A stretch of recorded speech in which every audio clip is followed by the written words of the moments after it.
Apple just announced the biggest change to your iPhone in years, and most people have no idea it's coming. The Siri you've complained about for a decade?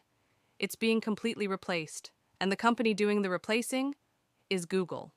Here's what's actually happening, and why it changes everything.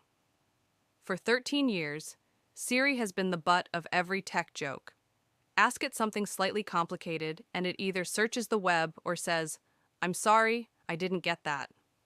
Meanwhile, ChatGPT and Google's Gemini became genuinely useful. Apple knew it was falling behind, and instead of building something from scratch, they made a deal that almost nobody saw coming. Apple has officially confirmed that a completely rebuilt AI-powered Siri is arriving in 2026, targeted for March, alongside iOS 26.4. But here's the twist: it's not running on Apple's own AI. Apple is partnering with Google to use its Gemini model to power the new Siri under the hood. The new Siri won't just answer questions, it'll have what Apple is calling on-screen awareness, meaning it can actually see what's on your screen and help you with it in real time. Reading an email and need to reply? Siri can draft it.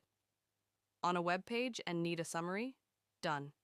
It can also work seamlessly across apps, something the old Siri could never do. Now here's where it gets interesting. Apple is running this through something called private cloud compute, which means your data isn't being sent to Google's servers in the traditional sense. Apple is essentially renting Google's AI brain while keeping your data locked inside Apple's privacy bubble.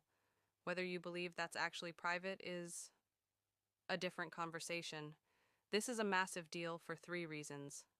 First, it means Apple is admitting they couldn't win the AI race alone. That's a huge statement from a company worth $3 trillion. Second, Google's Gemini model is now going to be on every iPhone. Samsung already announced they want Gemini on 800 million devices by end of 2026.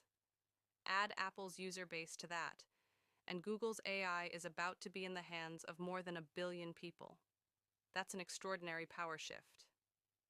Third, and this is the one nobody's talking about, what happens to your privacy? Apple built its entire brand on what happens on your iPhone stays on your iPhone.